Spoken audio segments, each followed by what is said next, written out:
Après l'ouverture de la session ordinaire de mars 2025, consciente de son rôle face aux urgences de la République, l'Assemblée nationale n'a pas attendu longtemps pour tenir sa première plénière le vendredi 21 mars. 2 points étaient inscrits à l'ordre du jour de cette séance plénière présidée par le speaker de la Chambre basse du Parlement, le professeur Vital Kamerhe.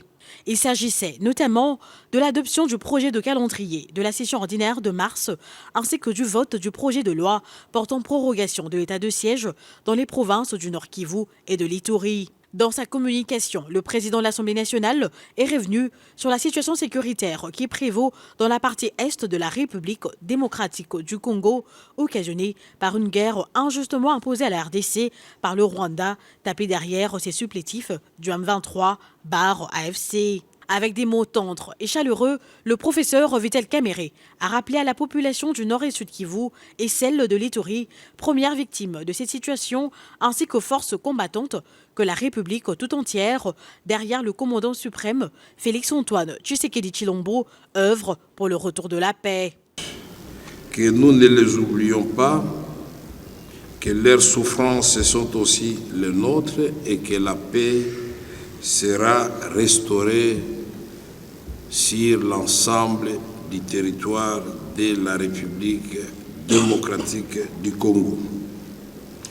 Gardons également dans nos pensées les plus positives et dans nos prières l'ensemble de nos forces combattantes ainsi que notre commandant suprême.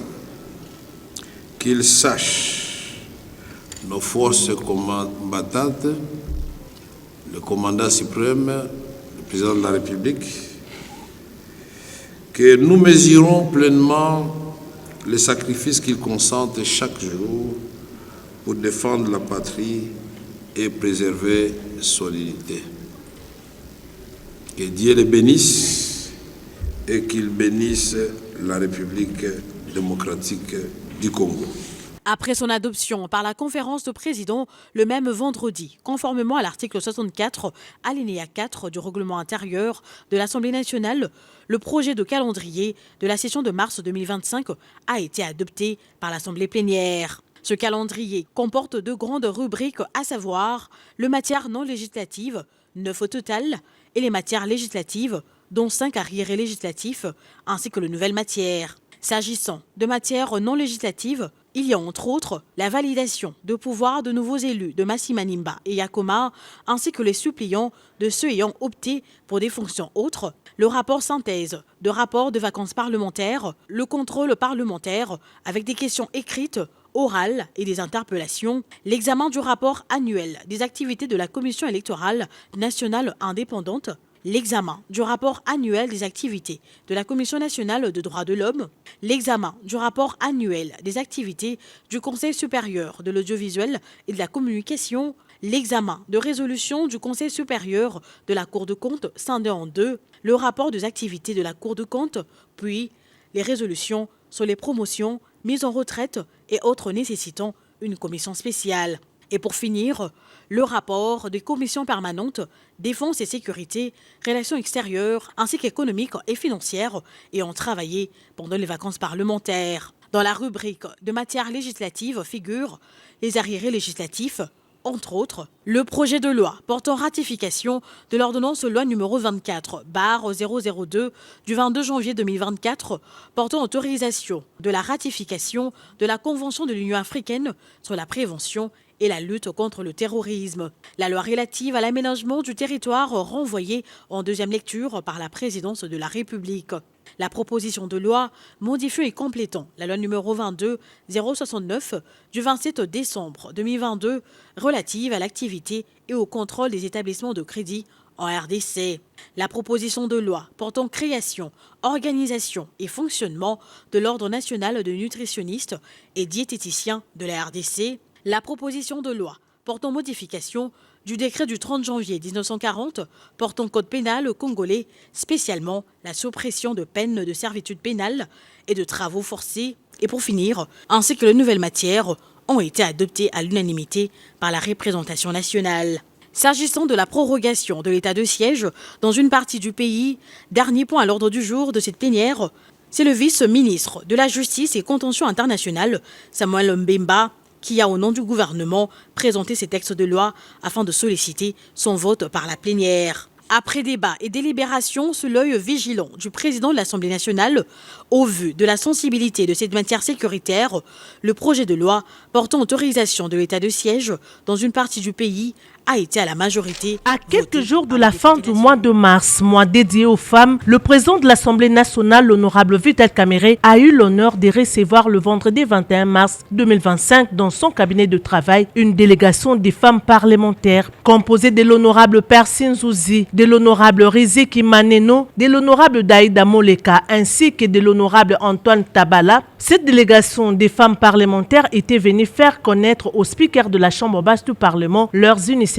en faveur des droits des femmes à l'Assemblée nationale. Elles ont présenté au numéro 1 de l'Assemblée nationale les différentes activités qu'elles envisagent organiser pour terminer en beauté ces mois de la femme et ont exprimé par la même occasion leur désir de s'affirmer davantage dans les débats parlementaires et d'avoir un rôle plus actif dans la prise des décisions. Alors nous sommes venus rencontrer le président de l'Assemblée nationale pour solliciter son accompagnement pour les activités que la commission égalité de chances famille et enfants et toutes les femmes parlementaires organisent pour ce mois de mars qui est très important pour notre commission mais également pour toutes les femmes. La femme parlementaire est valorisée ici au Parlement. Vous pouvez constater que dans le bureau de notre Parlement, il y a 3 femmes, une au poste de questeur adjoint et rapporteur adjoint. C'est déjà une preuve d'une très grande considération de la femme parlementaire. Ces élus ont également sollicité le soutien du président de l'Assemblée nationale pour leur permettre d'avoir une collaboration étroite avec le ministre du Genre, ceci dans le but de promouvoir l'autonomisation des femmes et garantir leur représentation effective dans la gouvernance. Le président de l'Assemblée nationale, Vital Kamerhe, a salué cette démarche et a encouragé les femmes parlementaires à poursuivre leur engagement avec détermination. Le professeur Vital Kamerhe a également rappelé que l'émancipation politique des femmes est un enjeu majeur pour la démocratie et le développement de la République démocratique du Congo. Le premier président de la Cour des comptes, Jimmy Munganga Ngwaka, a été reçu le vendredi 21 mars 2025 par le président de l'Assemblée nationale, l'honorable Vital Kamerhe. Les discussions entre les deux personnalités ont tourné autour de la rentrée judiciaire de la Cour des comptes et de la bonne collaboration entre les deux institutions. Ces discussions ont visé aussi à échanger sur des questions relevant du contrôle des finances publiques. Initialement prévues pour le 1er mars, après la période des vacances parlementaires qui débute le 31 décembre, cette rentrée a été retardée cette année pour des raisons logistiques.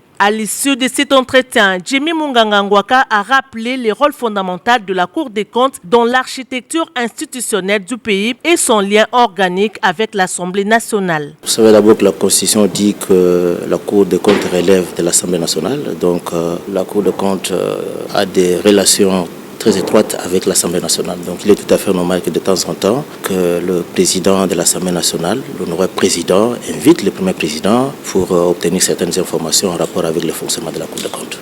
Nous n'avons pas pu procéder à notre rentrée judiciaire pour des raisons d'ordre organisationnel. La rentrée judiciaire constitue une étape essentielle dans le fonctionnement de la Cour des comptes, marquant la reprise officielle de ses activités juridictionnelles et de contrôle. Cette rencontre a permis d'échanger surtout aussi sur les modalités pratiques de cette rentrée et sur les perspectives de travail avec l'Assemblée nationale. Que ces échanges entre les professeurs Vital Kamerhe et Jimmy Munganga témoignent la volonté de l'Assemblée nationale et de la Cour des comptes de consolider la gouvernance financière et d'assurer une gestion rigoureuse des deniers publics conformément aux principes de transparence et de redevabilité. Notons que la date de la rentrée judiciaire de la Cour des comptes sera révélée dans les prochains jours.